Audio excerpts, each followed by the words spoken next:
Adam Kempenaar from Filmspotting could be more excited to be here in the Criterion Mobile Closet at the 61st Chicago International Film Festival.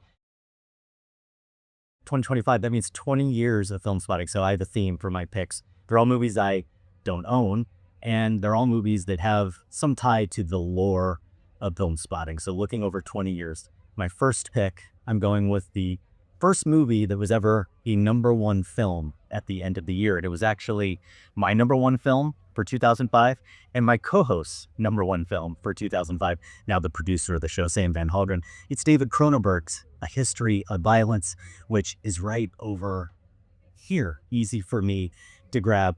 Incredible David Cronenberg film, gangster archetypes, Western archetypes, a really elusive performance from Viggo Mortensen, because you've got doppelgangers like you'd expect from Cronenberg, or at least double lives in there. That real matter-of-fact approach to violence that you expect with David Cronenberg. Wonderfully delicious performance from William Hurt.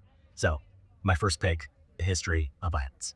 Next, here it is. I am going with The Life and Death of Colonel Blunt from The Archers. I had seen a Michael Powell film. I think as a film student, I watched Peeping Tom, but until we did a marathon, these are things we do on Filmspotting when we need to fill in blind spots. Filmmakers or genres that you haven't seen many films, and we need to get educated. I hadn't seen a single Powell or Pressburger film until we did an Archers marathon.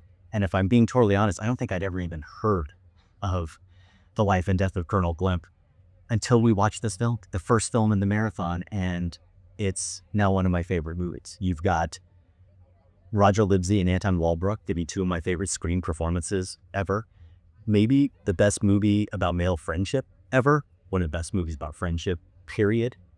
Overcoming seemingly impossibly irreconcilable differences. And there's a ton of Wes Anderson movies in this Criterion Mobile Closet around me, just as there are a ton of other Archers movies in this Criterion Mobile Closet.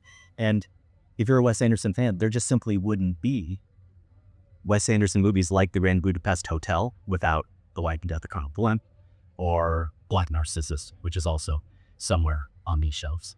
Have to pick Life and Death of Colonel Blimp. My final pick is another Filmspotting marathon choice. Go big or go home. We are going with Chantal Akerman's Jeanne Dielman. And speaking of going big, I'd run out of my time just listing the full title. I'm just going to go with Jeanne Dielman. Sight and Sound, everybody voted. They said in 2022, it's the greatest film of all time. And anybody who had an issue with that, my theory is they just haven't seen Jeanne Dielman, because it's that good and it's deserving of that mantle. But here again, confession, I hadn't seen it until 2020 when we did a marathon and we watched films from filmmakers like Maya Deren and Ida Lupino and Vera Chilova, whose Daisies is somewhere on these shelves as well. The reason for that marathon, the main reason though, was to find this film, and boy did it live up to the hype. Orson Welles was 25 when he made Citizen Kane. Well, Chantal Akerman was 25 when she made this film. The formal precision is off the charts. Truly one of the greatest films ever. In my 4 favorites over on Letterboxd. So there you have it. 3 films that when I think of Filmspotting and I think of what makes the show special for me to do, these are 3 films that are significant.